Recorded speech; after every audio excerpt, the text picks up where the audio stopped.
Hello everyone, मैं हूं conceptual investor eagle आई team की तरफ से। जैसे थंबनेल में देख रहे हैं कि आज हम ब्रेकआउट स्टॉक के बारे में बात करेंगे, जो बड़े खबर के बाद कैसे रिएक्ट करेंगे। उसके बाद ट्रम्प टैरिफ के बारे में बात करेंगे, मार्केट आउटलुक कैसा रहेगा, और मनी मेकिंग स्ट्रेटजी में एक स्ट्रेटजी को आज बात करेंगे। सबसे पहले हम देखते हैं कि मार्केट का आउटलुक इस अगले वीक में कैसा रह सकता है। तो इसमें देखो, फेड का चेयरमैन ने बोला है कि आने वाले समय में सितंबर में रेट कट हो सकती है। जो रेट कट होता है उस मार्केट के लिए काफी पॉजिटिव होता है, जिस वजह से डाउ जोन्स में और नेस्टेक में दोनों में काफी अच्छी रैली आई हुई है। और गिफ्ट निफ्टी भी आपको गैप अप होने के चांसेस दिख रहा है। साथ में आप देखो कि निफ्टी का जो चार्ट बना हुआ है, यहाँ पे मार्केट यहाँ से रिजेक्ट हुआ है, इसके बारे में समझाऊंगा। यहाँ से आपको गैप फिल करने आ रहा था, जगह गैप छूटा हुआ है, लेकिन मंडे के दिन मार्केट में गैप अप होकर फिर नीचे फिल करने आ सकता है। इसके बारे में समझेंगे। इंडिया का जो ट्रेड मिनिस्टर है, उन्होंने बोला कि जियो पॉलिटिकल प्रॉब्लम चल रहा है, जिस वजह से जैसे रशिया का बात नहीं मान रहा है, तो इस वजह से हमारे ट्रेड डील पर क्या असर पड़ेगा, इसके बारे में कोई अभी ठोस बात नहीं किया जा सकता। साथ में इंडिया का जीएसटी का जो काउंसिल का मीटिंग है, जो पहले नवंबर में होने वाला था, उसको पहले बुलाया गया और 3 से 4 सितंबर के आसपास मीटिंग हो रही है। साथ में इंडिया के जो प्राइम मिनिस्टर है, वो आपको 1 सितंबर के आसपास चाइना में और जापान में दोनों के साथ डील करते हुए दिखेंगे आपको। तो ये सारे कई पॉजिटिव चीजें हैं, कई निगेटिव चीजें हैं। इसको हम चार्ट पे देखते हैं। निफ्टी का जो चार्ट दिखा रहा है, ये आपका सपोर्ट लेवल है, क्योंकि एक बार यहाँ पे सपोर्ट लिया, यहाँ पे दूसरी बार लिया, तीसरी बार यहाँ पे मार्केट ने सपोर्ट लिया, जो फॉलिंग चैनल में ब्रेकडाउन दे रहा था, यहाँ से रिवर्स हुआ था। रिवर्स होते हुए यहाँ पे एक गैप छोड़ा था और गैप गैप अप हुआ था। और गैप अप होना हमेशा बुरी बात होती है, क्योंकि गैप फिल करने के चांसेस ज्यादा होते हैं। तो यहाँ से मार्केट 2-3 दिन ऊपर गया और फिर उसके बाद से यहाँ पर रिजेक्शन दिखना शुरू हो गया। रिजेक्शन के बाद यहाँ पे फिल करने आ रहा था गैप, लेकिन अभी यूएस मार्केट में जो आपको यहाँ पे गैप अप्स दिखाई दे रहा है, गिफ्ट निफ्टी का भी गैप अप दिख रहा है, तो यहाँ पे हो सकता है और ऊपर की तरफ खुले, फिर इसके बाद नीचे की तरफ आना शुरू हो जाए। तो इस बात का ध्यान में रख के चलना है कि बहुत ज्यादा बुलिश नहीं होना है, सेक्टर ओरिएंटेड आपको रहनी है। जहां जहां जीएसटी के कट आ रही है या जहां पे स्टिमुलस आ रहा है, उसके बारे में बात करेंगे। यहाँ पे आप चार्ट में एक और चीज देखो कि ये आपका रेजिस्टेंस बना हुआ है, इमीडिएट सपोर्ट इसका ये है, क्योंकि यहाँ पे भी देखो, एक बार सपोर्ट, दो बार, तीन बार सब, मतलब यहाँ सपोर्ट लेकर ऊपर बाउंस हुआ है। तो इस चीज को आपको देखते हुए यहाँ पे एक बार रुकेगा, जो 24,600 के आसपास अगर टूटता है तो 24,400 के आसपास आ सकता है। अब देखते हैं सेक्टर अपडेट के बारे में। जीएसटी का जो कट होने वाला है, जो 3 सितंबर के आसपास बात की जा रही है उसमें मीटिंग में, तो ऑटो रिलेटेड स्टॉक्स में काफी ज्यादा बेनिफिट होने वाली है, जिसमें आपको ऑटो सेक्टर पे 28% का जो जीएसटी था वो कट के अब 18% रहेगी। जिससे कार के जो लोन है, जो कार लोन है 1 लाख के आसपास सस्ता हो सकते हैं। जो ऑन रोड प्राइस है 1 लाख के आसपास कार सस्ती हो रही है। दूसरा आता है कंज्यूमर ड्यूरेबल्स के बारे में, जिसमें एसी, फ्रिज, कूलर्स, ये सब पे है। यहाँ पे भी जीएसटी कट हो रही है और 28% से कट के 18% के आसपास आ रही है। तो यहाँ पे लो ईएमआई हो जाएगा, जिससे लोगों को लेना किस्तों में आसान हो जाएगा। तीसरी चीज है कि फेस्टिव सीजन आने वाला है। आपको पता है कि फेस्टिवल सीजन आने वाला है अभी, तो उसके वजह से दुर्गा पूजा आने वाला है, दिवाली दीपावली आने वाला है, उसके वजह से जो अभी का जो सीजन होता है, इसमें मैक्सिमम काफी ज्यादा मतलब बिक्री होती है। तो यहाँ पे लोगों के पास क्या है, सब इनकम टैक्स में रिलीफ मिली थी 12 लाख तक, तो उसका भी पैसा बचा हुआ है, क्योंकि इस साल 12 लाख, जो अगली बार भरना है उसमें 12 लाख तक तो कोई भी टैक्स नहीं भरनी है। तो पैसा बचा हुआ खर्चा किया जा सकता है। दूसरा कि बैंक्स को सीआरआर कट का बेनिफिट देगा आरबीआई सितंबर में। तो सितंबर की जैसे मीटिंग होगी वहां पे आएगा। साथ में सितंबर में एक और चीज हो रही है, जो मैंने आपको यहाँ पे दिखाया है। सितंबर में आपका फेड का चेयरमैन है, उन्होंने रेट कट की बात की है कि कट हो सकता है। तो अगर ये कट आता है तो इसका इम्पैक्ट यहाँ पे भी दिखेगा कि सीआरआर कट हो रहा है, साथ में आपका रेपो रेट कट भी हो सकता है। तो दोनों पॉजिटिव है बिजनेस के लिए, जो ऑटो सेक्टर और बाकी कंज्यूमर ड्यूरेबल्स के लिए। सबसे ज्यादा इन्हीं पे ध्यान रखना है। तो जीएसटी का काउंसिल का मीटिंग है वो 3 से 4 सितंबर है, ये मैंने आपको दिखा दिया है। और ग्लोबल शिफ्ट में जो हमारा था, जो स्मार्टफोन का, वो एक्सपोर्ट काफी बढ़ चुका है। पहले इंडिया 3rd नंबर पे था, लेकिन अब 2025 में आप देखो आ चुका है।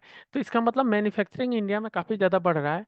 और मैन्युफैक्चरिंग से जिस भी सेक्टर पे फोकस किया जा रहा है, गवर्नमेंट फोकस कर रही है, पैसे डाल रही है, जैसे इलेक्ट्रॉनिक मैन्युफैक्चरिंग पे डाली, स्मार्टफोन पे डाली, तो देखो हम ग्लोबल लेवल पे सबसे ज्यादा एक्सपोर्ट करने लगे।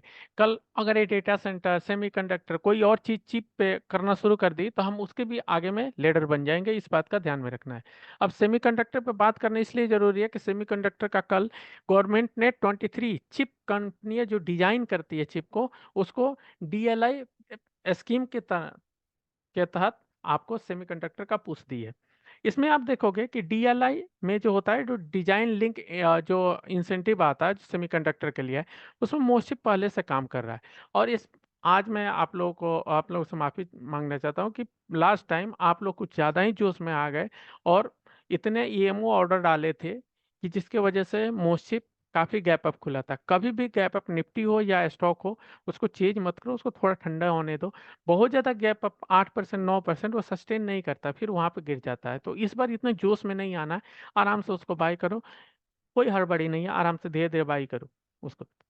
यहाँ पे देखते हैं कि मोस्टशिप का जो है वो आपको डीएलआई स्कीम के तरफ जो लिस्टेड है पहले से। और ये आपको उसके लिए आईसी बनाती है, जैसे आपका वॉच में आईसी आता है, मोबाइल में आईसी आता है, लैपटॉप के आईसी खराब हो जाती है, वैसे सेमीकंडक्टर के जो आईसी का है जिम्मेदारी बनाने का, वो सिर्फ और सिर्फ मोस्टशिप का है। मोस्टशिप के पास ही ये टेक्नोलॉजी है और इसके लिए गवर्नमेंट पहले से इंसेंटिव देते आया हुआ है। तो इसीलिए अगर सेमीकंडक्टर कोई बना भी लेता है तो आईसी कौन प्रोवाइड करेगा? मोशिप प्रोवाइड करेगा।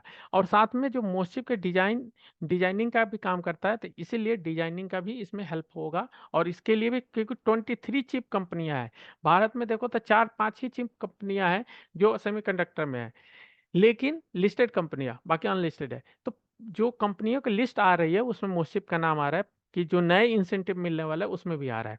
अब यहाँ पे देखो, आज की न्यूज है, बिजनेस स्टैंडर्ड का है, इंडिया जो सेमीकंडक्टर का जो पुश हो रहा है, इसमें 10 प्रोजेक्ट और भी आ सकते हैं जो पहले से चल रहे हैं। उसमें 4 5 और प्रोजेक्ट आएंगे, जिस पैसा बच गया है उस फंड को भी डाला जाएगा और अगले बजट में और ज्यादा अनाउंस किया जाएगा। ये आप कहानी देख रहे हो कि जैसे हमने मोबाइल मैन्युफैक्चरिंग को एकदम पिक पे पहुंचा दिया, वैसे चिप मैन्युफैक्चरिंग को भी हम पिक पे पहुंचाना चाहते हैं। तो अगर कोई स्टॉक्स यहाँ से काफी ज्यादा ग्रोथ होने वाली है, सेक्टर्स में ही 5 गुना 6 गुना ग्रोथ होने वाली है। जैसे इसमें देखो कि मोबाइल मैन्युफैक्चरिंग में कौन था, आप डिक्सन टेक्नोलॉजी को देख रहे थे। डिक्सन टेक्नोलॉजी कहाँ से कहाँ चला गया, 3,000 से लेकर आप 16,000 तक चला गया। तो वैसे ही है कि यहाँ पे भी जो कंपनियां हैं, काइनेस्टिक हो गया, सीजी पावर हो गया, मोसिप हो गया, ये सारी भी अच्छा खासा रिटर्न देते हुए आपको दिखाई देंगे। इसके बाद आप देखोगे कि जो यूएस में एक प्रॉब्लम आई है कि उन्होंने एनवीडिया के साथ जो बातचीत चल रही थी, जो वो चाइना के साथ, वो उसको कम करके अब वो चाहते हैं इंडिया में शिफ्ट करे, जिसमें एमकॉर और सैमसंग जो इंडिया में है उनके तरफ वो आना चाहते हैं। और यहाँ पे न्यू प्रोजेक्ट जो लग रहे हैं उड़ीसा वगैरह में, जो 4 प्रोजेक्ट गवर्नमेंट ने अनाउंस किए हैं अभी हाल फिलहाल में, उनमें से जो मैन्युफैक्चर होगा वो एनवीडिया लेना चाहती है। अब यहाँ पे एएसएम टेक्नोलॉजीज के बारे में लास्ट में हमने बात किया था, जहाँ पे ट्रायंगल ब्रेकआउट हुआ था, जो लास्ट टाइम हमने बताया था कि यहाँ पे जब मुकुल अग्रवाल ने इसमें स्टेक बढ़ाई थी, तो पहला आपको 10% का अपर सर्किट, दूसरा अपर सर्किट, तीसरा अपर सर्किट, फिर यहाँ पे टूट गया था, फिर 5% का, फिर अपर सर्किट। तो टोटल देखो 35% का रिटर्न मिल गया। तो वीडियो में अगर देख रहे हो, अगर बड़े प्लेयर की एंट्री हो रही है, चार्ट पे हो रही है, तो आप एंट्री ले सकते हो। यहाँ जो हमारा टारगेट है हिट हो चुका है, हमने पोजीशन बुक कर लिया है। हाँ, यहाँ से कहीं भी जाए हम कुछ नहीं कर सकते, लेकिन हमारा पोजीशन बुक हो चुका है, ठीक है। तो यहाँ पे आपको ध्यान में रखना है कि एकदम टॉप पे जाकर चेंज नहीं करना है। आप कुछ और मिले उसको खरीदने की कोशिश करो, ये जाते रहेगा, इसको ऑपरेटर लेते जाएगा, लेकिन इसमें फंसने के चांसेस ज्यादा है क्योंकि रिस्क रिकॉर्ड यहाँ पे खराब हो रहा है। बस ये मैं बता रहा हूँ, मार्केट में 35% इजीली बन सकता है, इस बात को ध्यान में रखना है। इसके बाद मोशिप टेक्नोलॉजी को देखो, ये जो फॉलोइंग चैनल ब्रेकडाउन हो रहा था, यहाँ पे एक बार ब्रेकआउट देने की कोशिश किया था यहाँ पे, जब मैंने वीडियो बनाई थी। इसके बाद आप लोग जोश में आके इसको गैप अप खोल दिए, और गैप अप खोलने के बाद ये वहां से 180 से नीचे की तरफ धीरे धीरे प्रॉफिट बुकिंग आई और ये कैंडल बन गया। जब भी ये स्टॉक ऊपर खुलता है नीचे बंद होता है, तो जो अगर लोअर प्राइस पे बंद होगा तो रेड कैंडल बनेगी, अगर ये 181 पे बंद होता तो पूरे ग्रीन कैंडल बोलती। तो ये चीज है कि क्लोजिंग प्राइस यहाँ पे आपको हुआ, उसके वजह से रेट बनी, लेकिन अगले दिन यहाँ पे रिवर्स हुआ, फिर यहाँ पे देखो थोड़ी सी सेलिंग आई, फिर रिवर्स हुआ। और कल के दिन देखो यहाँ पे जब न्यूज आई सेमीकंडक्टर की, तो यहाँ पे फिर से रिवर्सल दिख रहा है। तो ये रेड कैंडल सेलिंग की नहीं है, ये गैप अप होने की वजह से यहाँ पे बुलिशनेस यहाँ भी है, बियरिशनेस नहीं है। यहाँ पे गैप अप आप लोगों ने खोला, सुबह जिसने बाई किया उसने सेल कर दिया। तो ये जल्दबाजी का, ये चीज नहीं करनी है। आराम से बाई करो, एक एक दो दो रुपये जैसे जैसे ऊपर जाते जाएगा ये ऊपर की तरफ। मेरा टारगेट जो है 250 300 तक है, इस साल के एंड तक वो आराम से आ जाएगा, अगले साल तक 400 भी जा सकता है, क्योंकि सेक्टर ही ग्रो करने वाली है। तो इस बात को देखो, लास्ट टाइम में भी वॉल्यूम अच्छी खासी आई हुई है, और आपको यहाँ पे पैटर्न का ब्रेकआउट आपको फॉलोइंग चैनल दिख रहा है। ये देखो ऐसे सेम पैटर्न मैं आपको एएसएम टेक में भी दिखा देता हूँ। देखो ये गैप अप हुआ था, यहाँ से रिजेक्ट हुआ, फिर नीचे आया, 2-3 दिन रहा, फिर यहाँ से शुरू हो गया। सेम कहानी है, तो जल्दबाजी नहीं करनी है। इसके बाद दूसरी बात करते हैं डेटा सेंटर के बारे में। डेटा सेंटर में देखो, ये लेटेस्ट न्यूज है आपकी 22 अगस्त की। यहाँ पे यूएस के बहुत सारी कंपनियां इंडिया में आना चाहती है, एआई की कंपनियां। तो जो एआई की कंपनियों में है, यहाँ पे देखो कि उन्होंने अनाउंस किया हुआ है 2.25 बिलियन इंडिया में इन्वेस्ट करने के लिए, जो आपको एआई इनोवेशन लैब बेंगलुरु में बना रहे हैं। साथ में आप देखोगे कि सैम अल्टमैन, जिसके बारे में आप जानते हो कि चैट जीपीटी के जो सीईओ हैं, वो भी इंडिया में इन्वेस्ट करना चाहते हैं। तो यहाँ पे अगले महीने वो आना चाहते हैं सैम अल्टमैन, और यहाँ पे आके अपने डेटा सेंटर के बारे में हम बात करेंगे। साथ में इंडिया के एआई जो मिशन चल रहा है, एक तो सेमीकंडक्टर मिशन चल रहा है, दूसरा एआई मिशन चल रहा है। तो इसका थर्ड टेंडर होने वाला है, जिसमें 3850 including 1050 Google Trillium TPU and Nvidia. Nvidia के बारे में बात बोल रहा था कि एनवीडिया यहाँ से चिप लेना चाहती है। यहाँ पे एआई वो अपना लगा रहे हैं। और आप गूगल भी यहाँ पे बहुत सारे डेटा सेंटर बना रहा है, जिसको अनंतराज पहले से आपको पंचकुला में बना रहा है। और विशाखापट्टनम में भी एक प्रोजेक्ट सैंक्शन हुआ है कि वहाँ पे भी बनाने की बात चल रही है। तो ये सारी चीज़ें कि इंडिया में क्या जो एआई इंफ्रा है उसमें ह्यूज बूस्ट आ रहा है, इस बात को ध्यान रखना है। और जहाँ पे बूस्ट आता है वहीं पे जाना है आपको। ऐसा नहीं कि कहीं और पेपर इंडस्ट्री और इधर उधर कहीं नहीं जाना है। आपको जहाँ पे गवर्नमेंट लग रही है, यूएस से कंपनियां आ रही है इंडिया में इन्वेस्ट करने के लिए, चैट जीपी का फाउंडर मतलब जो सीईओ है वो आ रहा है। तो ये सब बड़ी बड़ी न्यूज है, जिसके वजह से आपको एआई से रिलेटेड जो स्टॉक्स है और एआई से रिलेटेड जो डेटा सेंटर की जरूरत पड़ती है वो मैं आपको दिखा देता हूँ। ओपन एआई जो चैट जीपीटी बोलते हैं, यहाँ पे डिस्कशन कर रहा है डेट इंडिया में डेटा सेंटर ये एक्वायर करने के लिए। तो यहाँ पे ये चाहता है कि कोई जो कंपनी है वो इसके लिए डेटा सेंटर प्रोवाइड करे, जिससे ये लोकली डेटा एक्सेस करे और फास्टर लोकल एक्सेस करे, और जिससे जो कंप्लायंस ऑफ डेटा है वो इजी हो पाए। क्योंकि इंडिया में भी सब कुछ को डेटा देना पड़ता है गवर्नमेंट को। तो इंडियन गवर्नमेंट ये बोल रही है कि हमारे डेटा तुम ले सकते हो, लेकिन उन्होंने स्टारलिंक को भी बोला था कि हमारा डेटा सिक्योरिटी हमारे देश में होना चाहिए, कि हमारे डेटा को आप अमेरिका के सर्वर पर नहीं रख सकते, इंडिया के सर्वर पर रख सकते हैं, आप लगाना है जो लगाओ। तो यहाँ पे जो मैं बोल रहा था, डेटा सेंटर का जो कैपेसिटी का जो ग्रोथ है वो देखो 77% से ग्रो होने वाला है अगले 3 साल। तो अगर ये ग्रोथ हो रहा है सेक्टर में, तो आपके स्टॉक्स में ग्रोथ नहीं होगा? 77% तो ग्रोथ होगा ना एटलीस्ट। तो इसीलिए मैं बोल रहा हूँ कि डेटा सेंटर के स्टॉक्स पे आपको नजर रखना है। जरूरी नहीं है कि कल ही भाग जाए, धीरे धीरे भाग सकता है, लेकिन आने वाले समय में आपको ये ग्रो होके दिखेगा। अनंतराज में आप देखो कि बहुत सारे एक्सपेंशन चल रहा है पहले से। ये देखो पहले से बताया, पंचकुला में काम चल रहा है, मानेसर में काम चल रहा है, इसके बारे में आप पढ़ लेना कि कितना करोड़ का प्रोजेक्ट चल रहा है, ये सब कुछ है आप देख लो। यहाँ पर अनंतराज ने पहले से 18,000 करोड़ का आसपास का डेटा सेंटर कैपेसिटी बढ़ाने के लिए कर रहा है, और गूगल का ही कर रहा है। यहाँ पे आप देखो कि ये जो डेटा सेंटर का ग्रोथ था, जो आप 1.5 के आसपास देख रहे हो, यहाँ यूएसडी बिलियन में है। फिर उसके बाद 8.2 हुआ, अब देखो कि 100 बिलियन, 105 बिलियन के आसपास आ चुका है, जो आपको प्रोजेक्ट दिखा रहा है 2025 से 2027 तक का। तो यहाँ पे आप देखो कि कितना 100 टाइम्स के आसपास का ग्रोथ हो गया। तो क्या स्टॉक्स में आपको ग्रोथ दिखेगा? नहीं।